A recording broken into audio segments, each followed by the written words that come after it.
Bonjour, donc voici une vidéo sur quoi? Sur les dépannages encore, et là c'est la ventilation dans l'évaporateur, ce qui se passe quand tu as une mauvaise ventilation ou d'autres pannes dans l'évaporateur. Donc on va voir les pannes qui se posent dans l'évaporateur. Ok? Allez, on va commencer. Donc je vous ai déjà dessiné schématiquement un évaporateur. Donc ici on a notre évaporateur avec toutes les crosses pour alimenter mon évaporateur comme il faut.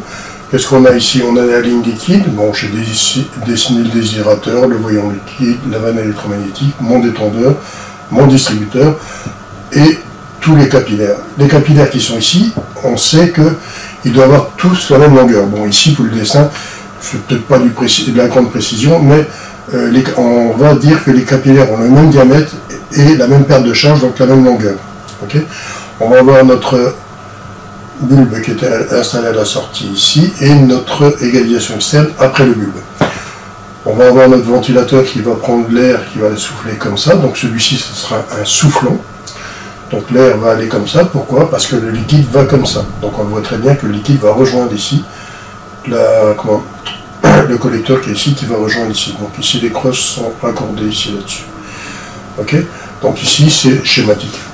Donc là, c'est comme ça qu'on devrait avoir notre évaporateur avec nos delta T. On va les mettre après, les delta T. Au moment que j'ai dessiné mon évaporateur comme il doit être. Donc ici, qu'est-ce que j'ai mis? Les delta T. Donc le delta T normal, si c'est une chambre froide, on aura de 3 à 5 Kelvin de delta T en froid. Si c'est de la climatisation, les delta T sont de 6 à 10 Kelvin. Où est ce delta T? C'est entre l'entrée d'air et la sortie d'air après être refroidi. Donc ici par exemple, j'ai mis un delta T dans une chambre qui est à 2 degrés. L'air qui arrive par exemple ici est à 3 degrés Celsius. Je ressors à moins 1 degré Celsius. Mon delta T est de 4. Je suis dans la fourchette. Voilà. Donc ici c'est une installation qui fonctionne bien. Donc on va examiner la première panne sur le système aérolique de notre évaporateur. Qu'est-ce qui se passe ici? Ici, j'ai 3 degrés Celsius et je souffle avec 1 degré Celsius. Je me retrouve avec un delta T donc de 2K, de Kelvin, que normalement je devrais avoir 3 à 5, puisque c'est en partie frigorifique. On va avoir les mêmes résultats avec la climatisation. C'est le delta T est trop faible. Ça veut dire quoi? Que l'air qui passe dedans n'est pas bien refroidi. Alors, là j'ai deux autres phénomènes qui se passent aussi. C'est que j'ai une surchauffe très faible et j'ai du givre à l'aspiration. Donc quand j'ai une surchauffe faible et j'ai du givre à l'aspiration, que j'ai un mauvais delta T, ça veut dire que mon évaporateur ne chauffe pas comme il faut. Et pourquoi il ne chauffe pas comme il faut? Ça peut être tout simplement l'évaporateur encrassé, ça c'est déjà une première constatation que je ferai, ou un évaporateur qui est pris en glace. Donc s'il est pris en glace, je ne sais pas avoir un grand delta T parce que je n'ai pas assez d'échange. Alors, ces pannes-là, c'est des pannes qui sont dues à l'air qui va passer dedans, va passer vite, mais n'aura pas le temps de se refroidir puisqu'elle passera dedans sur très peu de surface.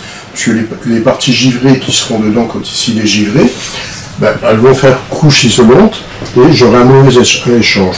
Deuxième truc, quand c'est encrassé, là, il y a de l'air qui passe un peu, mais elle passe très peu dedans, elle passe très mal dedans même, et elle sort, j'ai pas assez refroidi mon air. Donc là, c'est la deuxième panne. Donc, prenez en considération delta T trop faible, surchauffe faible, givre à l'aspiration, me donne ces deux pannes-là.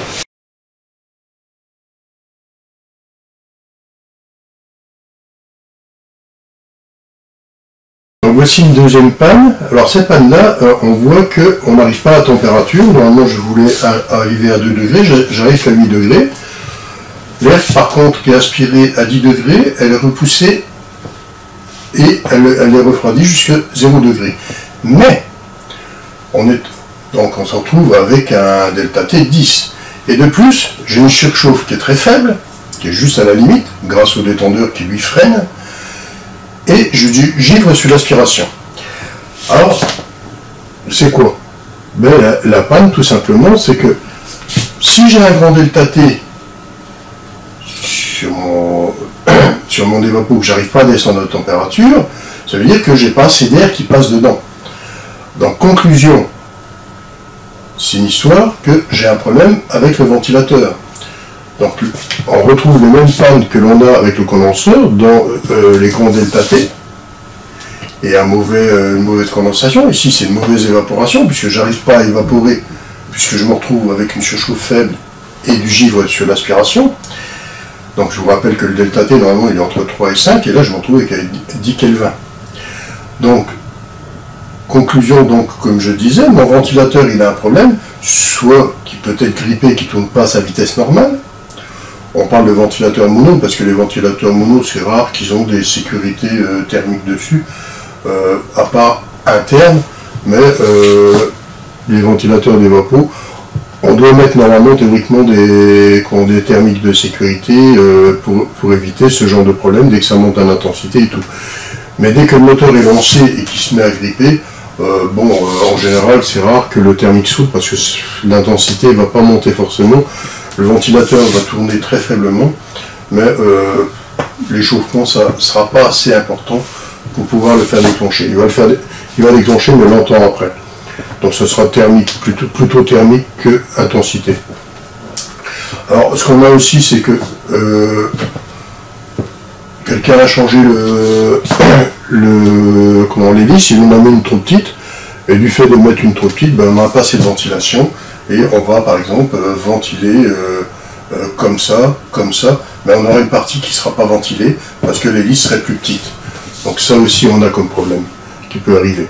Bon, ça c'est des pannes qui sont dues via une panne qui a été là, le ventilateur défectueux, puis on a changé. Alors, les pannes de ventilateur, ça c'est très fréquent. On peut avoir aussi, donc à la mise en service, ça je dis bien à la mise en service, un problème avec le moteur trop petit, mauvais câblage du ventilateur, un ventilateur 60 Hz qu'on a mis en 50 Hz. Tout ça c'est des pannes qui peuvent être à la mise en service. Donc voici notre panne. Là j'ai normalement j'ai toujours besoin de mes 2 degrés dans ma chambre, et là j'ai 6 degrés Celsius dans la chambre, j'arrive pas à descendre. Je regarde, j'ai 8 degrés ici, j'ai 6 degrés ici, donc j'ai 2 Kelvin de delta T. Donc 2 Kelvin de delta T c'est déjà très peu. Mais qu'est-ce qui se passe ici, c'est que là j'ai 8 et là j'ai 6. Normalement ma ventilation va comme ça, puisque c'est un soufflant celui-ci. Je vous rappelle que les ventilateurs, dans les évaporateurs, on a des ventilateurs qui sont soufflants, et l'hélice ici, si elle est de ce côté-là, quand vous rentrez dans la chambre, vous voyez l'hélice, on appelle ça un aspirant par rapport à l'évaporateur. Donc là c'est soufflant par rapport à l'évaporateur, et aspirant par rapport à l'évaporateur. Alors ici, moi j'ai un souci, parce que là, ici, c'est pas comme ça que ça doit fonctionner. Normalement, ma ventilation, elle devrait être, normalement, je devrais être comme ça, mais en fin de compte, c'est comme ça que l'air va, ici. Voilà. Donc là, ici, ça va comme ça. Donc ici, je peux effacer cette flèche-là, parce que là, je ne fonctionne pas comme il faut. Voilà, donc vous voyez, je circule dans ce sens-là. Donc ça veut dire quoi ici? Ça veut dire que, par exemple, un collègue a changé de ventilateur, il a mis une hélice qui ne tourne pas dans le bon sens, qui est une aspirante. Donc l'air va dans ce sens-là. Donc fatalement, si ça va dans ce sens-là, comme mon gaz va dans ce sens-là, qu'est-ce qu'il fait? Il ne sait pas échanger comme il faut mon évaporateur, parce que lui, alors, on va se retrouver bien sûr ici, de nouveau on aura un mauvais échange, on va se retrouver avec le surchauffe faible et givre à l'aspiration. Donc pourquoi? Parce que l'air qui arrive ici va être vraiment refroidi, elle ne saura pas continuer à se refroidir là-bas, parce qu'elle est déjà refroidie ici.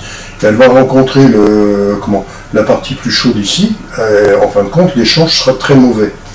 C'est à cause de ça, parce qu'on est dans le même sens que le gaz. On n'est pas en contre-courant. Ici, je vous rappelle, vous êtes à contre-courant. Ici, l'air va comme ça, normalement, et le gaz va dans ce sens-là. Ici, les deux sont dans le même sens, dans ce cas-là. Donc ça peut pas aller.